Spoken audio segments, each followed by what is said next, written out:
Hasta ahora hemos comentado que la Tierra es como una pelota, ¿no? Una pelota que identificábamos con una esfera, aunque sabemos que no es así.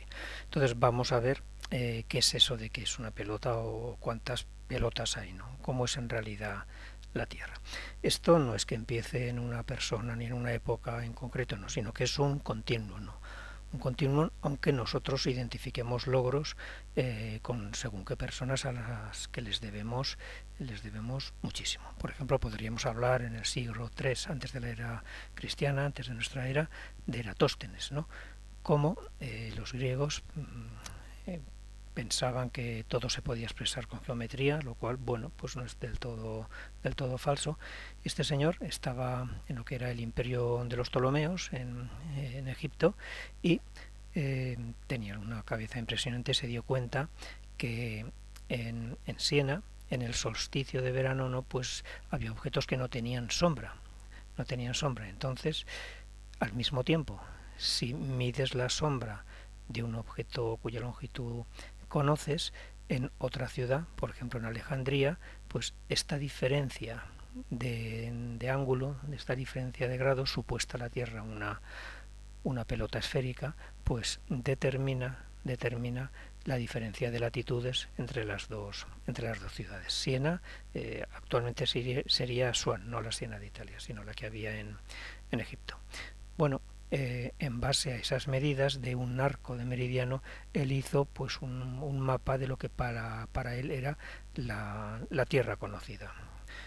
Lo de menos es que lo identifiquemos ahora, bueno, aquí se ve España, Italia, tal, y que nos parezca que se equivocó mucho, ¿no? El mérito que tiene es impresionante porque observa, le aplica pues los métodos matemáticos que tenían entonces, que básicamente eran de geometría, y razona. Bueno, esto sigue ocurriendo a lo largo de muchos años. Fijaros, ahora hablamos del siglo XVII y hablamos de Wilbrord Snell, ¿no? Snellius es porque todos latinizaban el nombre, ¿no? Y entonces él utiliza un método topográfico que es la triangulación para medir un arco de meridiano. Su objetivo es, y va a ser el objetivo a lo largo de muchos años, es determinar el radio de la Tierra midiendo pues un arco de meridiano. Si mides un arco de circunferencia, puedes calcular el radio de esa circunferencia. La triangulación consiste básicamente en medir la distancia entre dos puntos que van a tener la misma longitud, descomponiendo el terreno en triángulos, ¿no? Si tú mides a partir de unos triángulos algunos de sus lados, algunos de sus ángulos, ¿no? Pues puedes tener unas coordenadas del entorno de esta línea recta y a partir de esos triángulos, a partir de esas coordenadas, puedes medir esa línea recta. Bueno, esto se utilizó a lo largo de los años, fijaros, hablamos del siglo XVI, XVII, y para medir distancias y para medir también pues arcos de meridiano y realizar pues los cálculos de lo que sería el radio terrestre. Y fijaros cómo los resultados inician una disputa científica. Es porque algo no salía. Algo no salía, que ya veremos que lo que no salía es que la Tierra no es una esfera, ¿no? Y os llamo la atención de bueno, pues lo que comentamos siempre. Estamos hablando de gente sin calculadora, sin luz, sin paro, sin seguridad social, que cuida que como te pases mucho te mandamos a la hoguera y esta gente tenía un mérito impresionante. Bueno, pues todos los que pueden aparecer aquí son grandes personas con las que estamos en deuda y no están todos los que son, ¿no? Y también, pues si nos fijamos en pequeños detalles, veréis que son todo hombres y que de raza blanca, ¿no? Pero bueno, pues esto es el clasismo que había y que desgraciadamente aún sigue, que solo podían estudiar aquellos que se lo pagaban y que tenían medios para vivir de eso y dedicarse a esta historia, y en países en que estaban desarrollados científicamente por la geopolítica del momento, ¿no?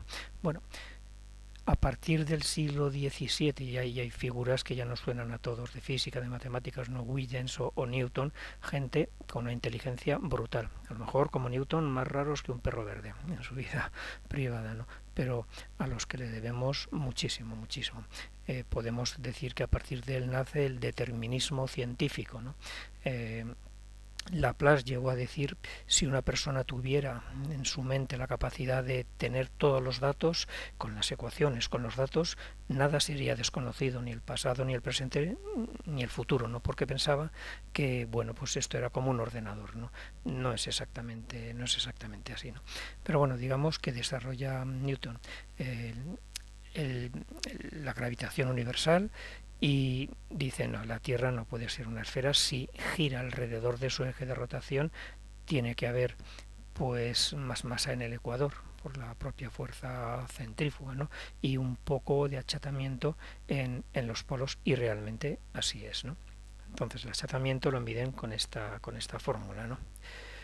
A partir de ahí, y ya os digo, empezamos a meternos siglo XVI, siglo XVIII, ¿no? Pues hay expediciones científicas que lo que hacen es dedicarse a medir arcos de meridiano, desarrollan la geodesia, desarrollan las matemáticas, miden muchas más cosas y confirman la teoría de la gravitación de Newton. Si seguimos con estas personas, pues bueno, ya nos sonarán nombres de algún que otro cohete para lanzar satélites, ¿no? Y ya nos metemos en el siglo XIX, ¿no? Gente también como Laplace, D'Alembert, Gauss, ¿no? Que desarrollan no solo la geodesia y las matemáticas, sino la probabilidad, el método de los mínimos cuadrados, y confirman las tesis gravitacionales de Newton. El siglo XIX ya nos suena, a lo mejor no tanto Johann List, sino que empieza a utilizar la palabra geoide para definir la figura real de la Tierra. No es del todo cierto, ¿eh? No es del todo cierto, ya lo veremos. O Friedrich Bessel, ¿no? Que nos aparece también en matemáticas, que empiezan a calcular con los datos de estas expediciones y otras que hubo, ¿no? La forma de la elipse, del elipsoide que realmente ellos creen que es la Tierra, ¿no? Le meten más decimales a la derecha, empiezan a calcular de una forma más precisa ese elipsoide. Bueno, ya nos metemos incluso en el siglo XX, se desarrollan más las matemáticas y utiliza el método de las superficies, ¿no? Para determinar esa figura, esa ecuación del elipsoide. Y una persona que nos va a aparecer también a lo largo del estudio de la geodesia y de la forma de la Tierra, que es John Hayford.